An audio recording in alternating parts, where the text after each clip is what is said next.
প্রিয় মুক্তিকামী ছাত্র জনতা, আমরা দেখতে পাচ্ছি যে আমাদের এই অভ্যুত্থান এবং বিপ্লবের পরেই দেশে অরাজকতা নাশকতা করছে ফ্যাসিস্ট এবং তাদের দোসররা।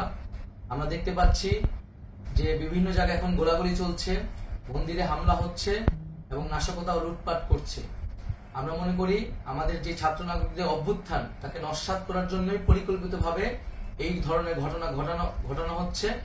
আমরা মুক্তিকামী ছাত্র জনতাকে সজাগ এবং সতর্ক থাকতে আহ্বান জানাচ্ছি এবং আমাদের যে অন্তর্বর্তীকালীন সরকার, আমরা সেই সরকারের যে প্রস্তাবনা 24 ঘন্টার সময় নিয়েছিলাম, জরুরি পরিস্থিতি মোতাবেক আমরা এখনই তার একটি রূপরেখা ঘোষণা করছি।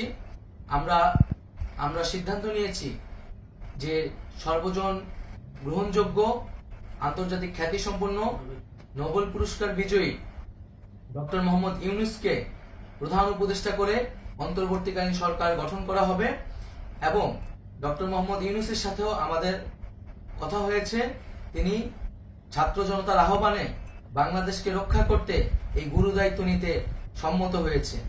আমরা সকালের মধ্যেই আমরা এই সরকার গঠনের প্রক্রিয়া দেখতে চাই।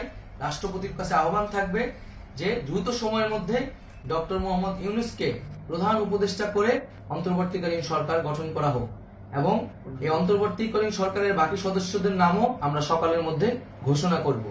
প্রিয় বন্ধুগণ, দেশে যে অরাজকতা চলছে, মানুষের জীবনের নিরাপত্তাহীনতা চলছে, সেজন্য আমরা রাষ্ট্রপতির কাছে আহ্বান জানাচ্ছি দেশে আইন শৃঙ্খলা পরিবেশ ফিরিয়ে আনার জন্য দ্রুত সময়ের মধ্যে কার্যকর ব্যবস্থা নিতে হবে এবং আইন শৃঙ্খলা বাহিনীকে সহযোগিতা করার জন্য মুক্তিকামী ছাত্র জনতাও রাজপথে থাকবে এবং অন্তর্বর্তীকালীন সরকার গঠন না হওয়া পর্যন্ত মুক্তিকামী ছাত্র জনতাকে রাজপথে থেকে তাদের যে অভ্যুত্থান, সেই অভ্যুত্থানকে রক্ষা করতে হবে। প্রিয় বন্ধুগণ, আমরা রক্ত দিয়েছি, শহীদ হয়েছি। আমাদের যে প্রতিশ্রুতি একটি নতুন বাংলাদেশ গঠন করার জন্য, সেটিকে আমাদের অবশ্যই বাস্তবায়ন করতে হবে এবং অবশ্যই ছাত্র জনতার প্রস্তাবিত সরকার বাদে কোনো ধরনের সরকার কিন্তু মেনে নেওয়া হবে না। আমরা বলেছি কোন ধরনের সেনা শাসিত সরকার অথবা সেনা সমর্থিত সরকার অথবা এই ফ্যাসিস্টদের দোসরদের কোনো বিটিম সরকার কিন্তু আমরা মেনে নিব না। কোনো গণবিরোধী সরকারকে মেনে নেওয়া হবে না।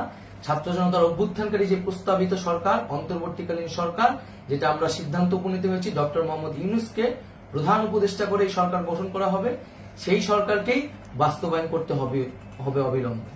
আগামীকাল সকাল থেকে সকলকে আহ্বান জানাচ্ছি রাজপথে থাকার জন্য এবং আমাদের যে সাম্প্রদায়িক সম্প্রীতি এবং রাষ্ট্রীয় সম্পদ রক্ষা কমিটির ঘোষণা হয়েছে বৈষম্যবিরোধী ছাত্র আন্দোলনের নেতৃত্বে, সকল পাড়ায় পাড়ায় এলাকায় এলাকায় সেই কমিটি পাহারায় থাকবে। আমাদের সংখ্যালঘু কমিউনিটিকে আমাদের রক্ষা করতে হবে, রাষ্ট্রীয় সম্পদ এবং এই দেশকে রক্ষা করতে হবে আমাদের।